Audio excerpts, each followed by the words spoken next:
Hello दोस्तों, मैं हूं निकू। आप सब कैसे हो? उम्मीद है कि आप अच्छे होंगे। आज मैं आपके लिए लेकर आया हूं एक नई और दिल दहला देने वाली कहानी। अगर आपके पास भी कोई ऐसी कहानी है और आप चाहते हो कि मैं उससे अपनी आवाज़ दूं, तो हमें ज़रूर शेयर करें। और हाँ, अगर आपने अभी तक हमारे चैनल को सब्सक्राइब नहीं किया है, तो अभी कर लीजिए ताकि आप डरावनी कहानियों का असली मज़ा ले सकें। ये कहानी मैंने बचपन में अपने नाना से सुनी थी। उस घटना के बाद पूरे गांव में इतना डर फैल गया था कि लोग शाम ढलते ही घर लौट आते और रात को घर से बाहर निकलने की हिम्मत कोई नहीं करता था। उस दिन सूरज ढल चुका था और उसकी आखिरी लालिमा भी पहाड़ियों के पीछे छुप गई थी। धीरे धीरे रात का अंधेरा गांव को अपनी काली चादर में लपेट रहा था। रामू, गांव का बूढ़ा चौकीदार, अपनी पुरानी लाठी और टॉर्च लिए रोज की तरह गश्त पर निकला। वैसे तो गांव शांत था, लेकिन पिछले कुछ दिनों से अजीब घटनाएं हो रही थीं। बच्चों ने बरगद के पेड़ के पास एक परछाई देखी थी। कभी वो बच्चों की तरह हंसती थी तो कभी किसी बूढ़े की तरह खांसती थी। लोग मानते थे कि ये बस वहम है, लेकिन रामू अंदर ही अंदर कुछ और ही महसूस कर रहा था। रात की हवा और भी ठंडी थी, मानो कोई अदृश्य शक्ति चारों ओर घूम रही हो।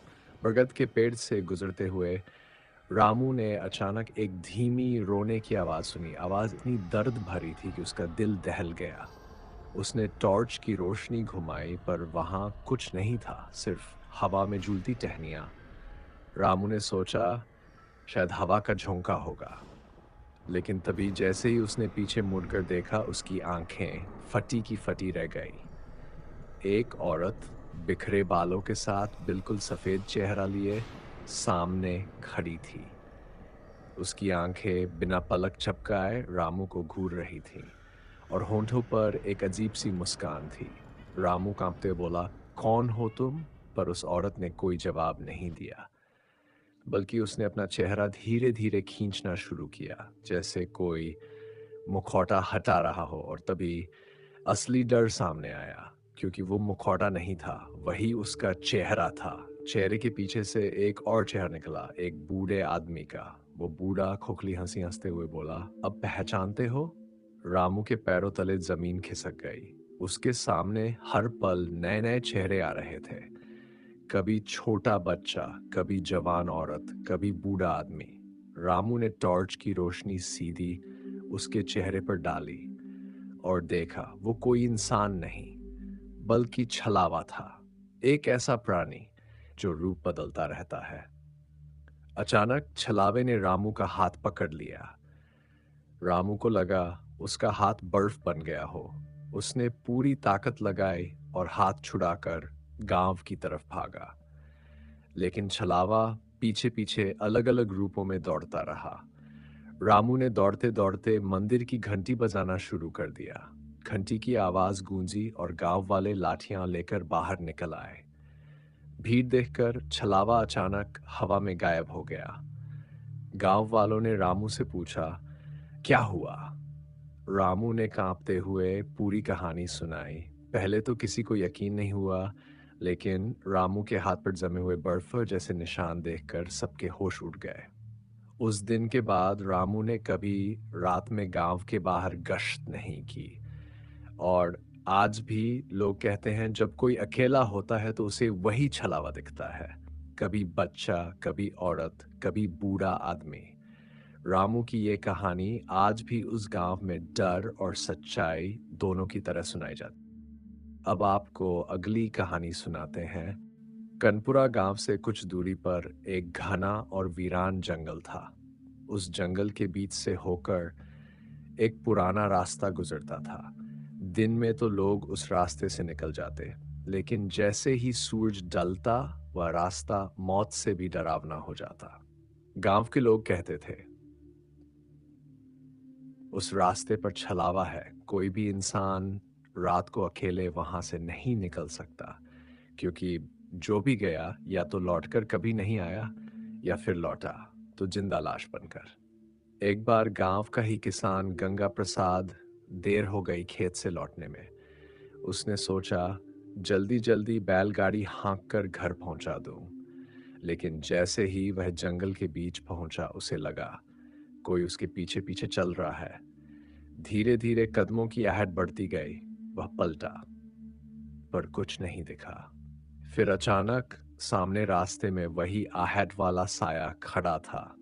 सफेद कपड़े में लिपटा हुआ, चेहरे पर कोई नक्श नहीं, बस गहरा काला धुंधलापन। गंगा प्रसाद चीखा लेकिन उसकी आवाज जंगल में ही दब गई।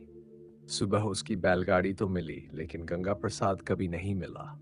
कहा जाता है सालों पहले इसी रास्ते पर एक औरत अपने पति के साथ कस्बे से गांव लौट रही थी। रास्ते में डकैतों ने दोनों को घेर लिया।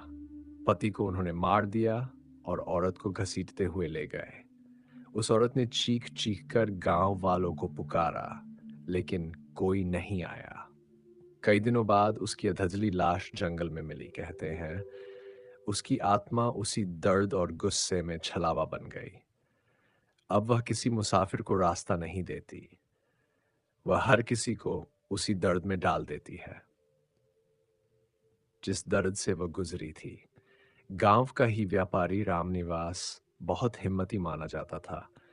उसने सबकी बातें सुनी और हंसकर बोला, अरे ये सब अंधविश्वास है, मैं कल रात ही साबित कर दूंगा।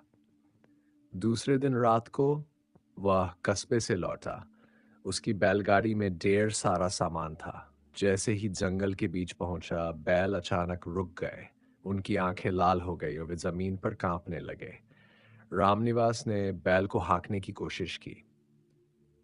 तभी अचानक गाड़ी के पीछे से आवाज आई, इतनी जल्दी जा रहे हो, बैठने का मन नहीं करता? वह पलटा और देखा गाड़ी में कोई बैठा है। पहले तो लगा कोई इंसान है, लेकिन जैसे ही चेहरा दिखा वह चेहरा इंसानी नहीं, एक जली हुई औरत का था। आंखें अंगारे जैसी और होंठों पर डरावनी हंसी। रामनिवास चिल्लाया और कूदकर भागा, लेकिन अजीब बात यह थी जिधर भी भागता वही रास्ता उसके सामने आ जाता। वह पूरे जंगल में गोल गोल घूमता रहा। कभी उसे गांव की झलक दिखती लेकिन पास जाते ही सब धुंधला हो जाता। सुबह गांव वाले उसे मिले लेकिन वह होश में नहीं था। उसकी आंखें खाली थीं, होंठ सूख चुके थे और वह सिर्फ एक ही शब्द दोहराता रहा, छलावा, छलावा। आज भी कनपुरा गांव के लोग कहते हैं अगर कोई उस रास्ते से गुजरता है तो उसे अचानक अपने ही किसी रिश्तेदार की आवाज सुनाई देती है। कभी कोई माँ पुकारती है, कभी बच्चा रोता है, कभी पत्नी की आवाज आती है। लेकिन जो भी उस आवाज के पीछे गया वह फिर कभी लौटकर नहीं आया। गांव वालों ने उस रास्ते का नाम रख दिया छलावे वाला जंगल।